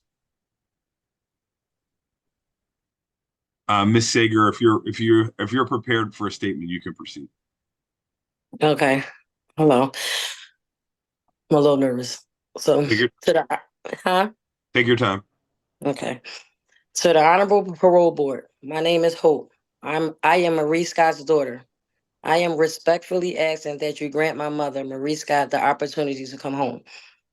Marie has proven herself to be a remarkable influence within the prison walls at Muncie. She is not only a mentor to many incarcerated women, but she has also actively helped several of them transition successfully back into society. She's been a powerful advocate for children of incarcerated parents and has used her time to uplift others and create meaningful change. I truly believe that it's time for her to bring that same energy, wisdom, compassion into the world outside.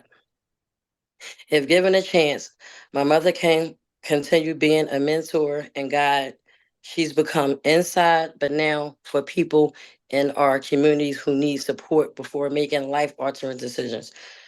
She could help steer others away from the path that led her behind bars, using her experience and insight to lives and futures. As her child, I can tell you how deeply her incarceration has affected me. Having a parent in prison taught me to be extremely mindful of my choices. I am now 45 years old and I haven't been in trouble with the law. A rare story for many children of incarcerated parents. Speak volumes about influence from afar from her.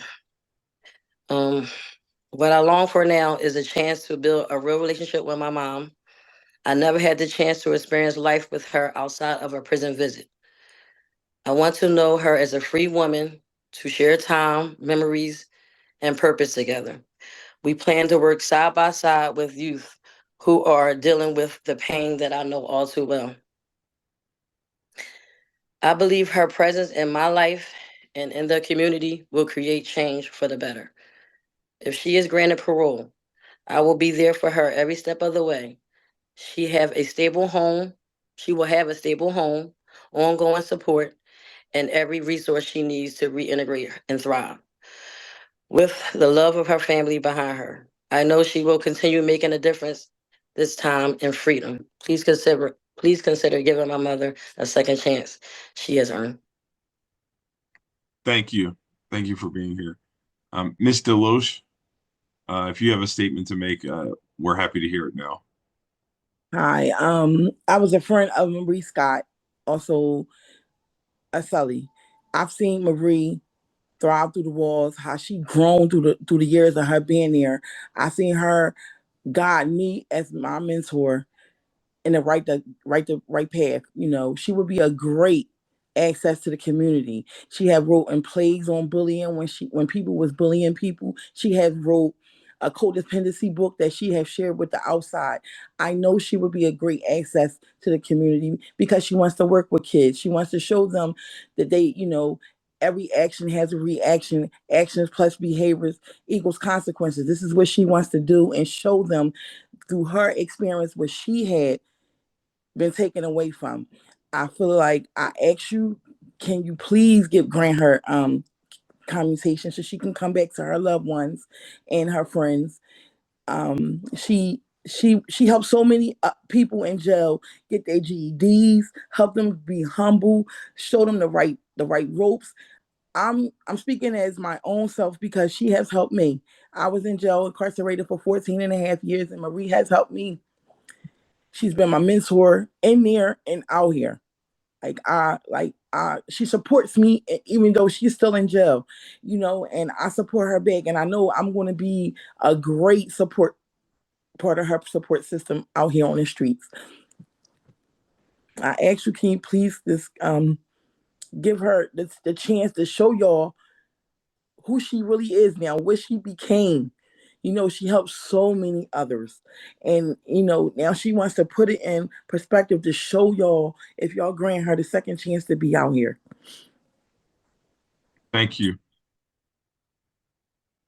Thank you. Thank you both. Madam Secretary, are there any additional speakers for Ms. Scott? The Office of the Victim Advocate will be reading some statements of opposition. Okay.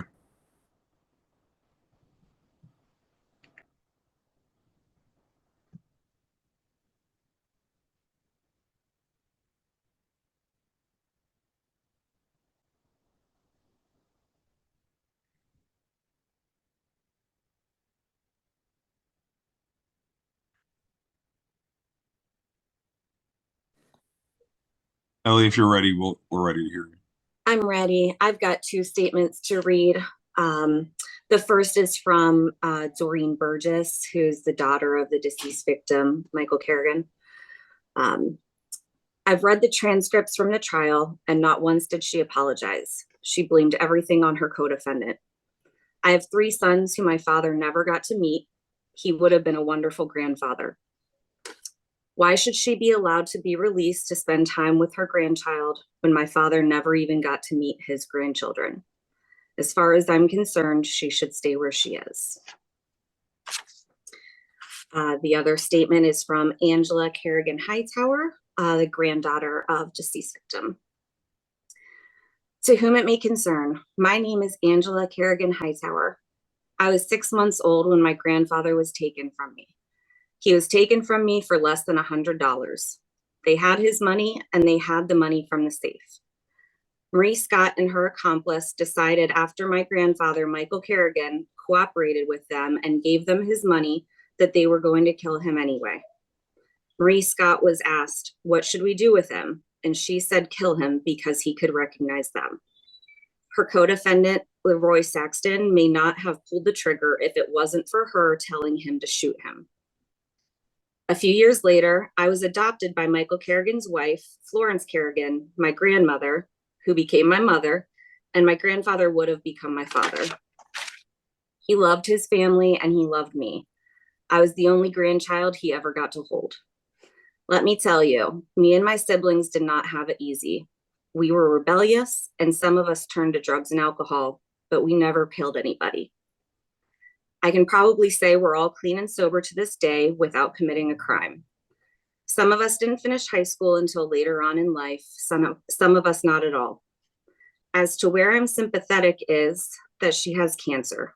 As myself, my stepfather, my husband, and my brother-in-law being cancer survivors, I do understand, but just because she has cancer doesn't mean she doesn't deserve to serve her time.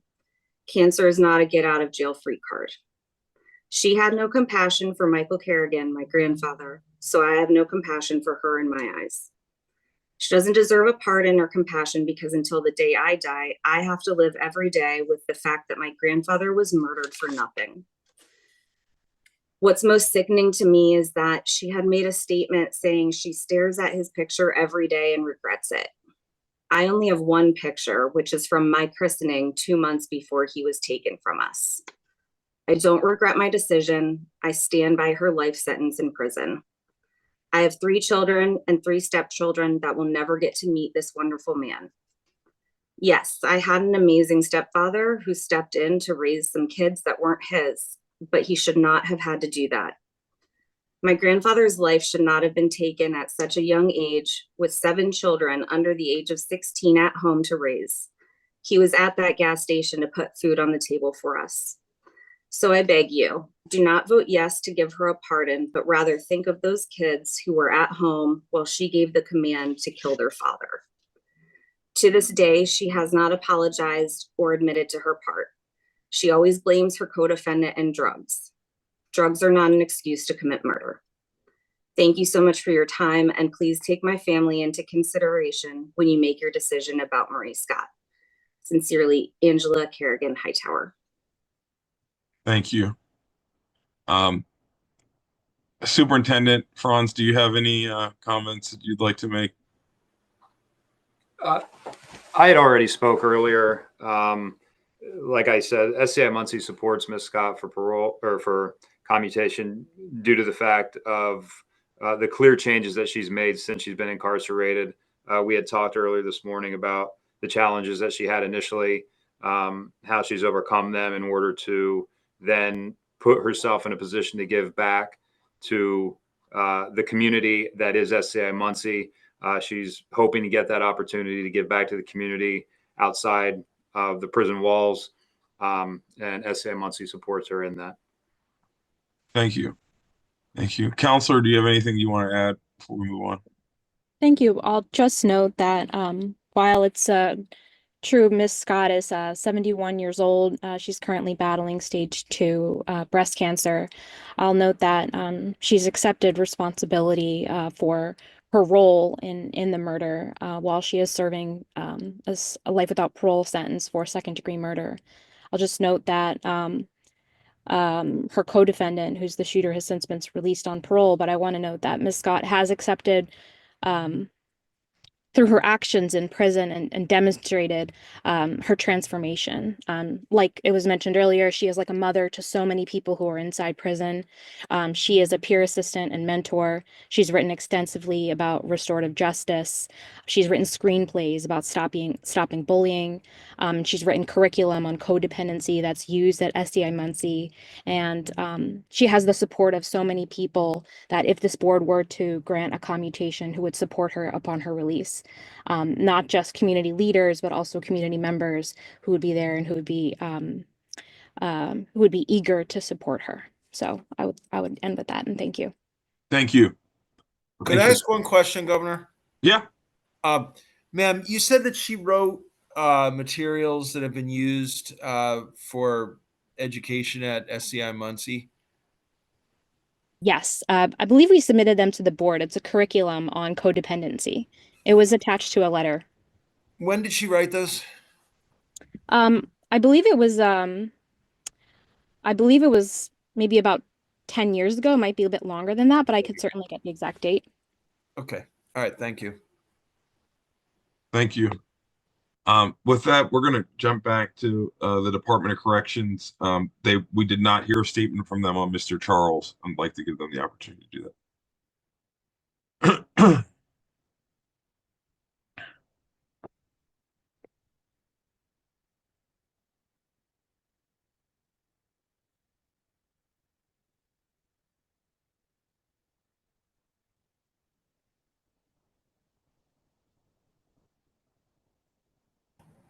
We'll be admitting Superintendent Tina Walker. I think she's in. Superintendent Walker, if you can unmute yourself and turn your camera on.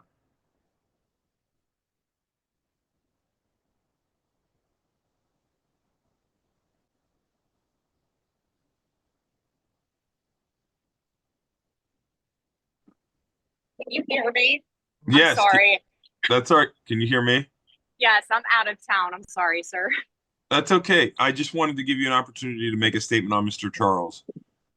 So as I said yesterday, Mr. Charles has done everything he can to rehabilitate himself, taking college courses, being an inmate mentor for us. I've seen the growth in him, and I believe that he has earned the right to be commuted. Thank you. Was there any questions from the board members to the Department of Corrections on Mr. Charles?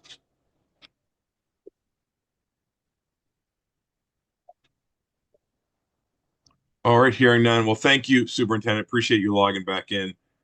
We will now take a brief recess to executive session and return for the public.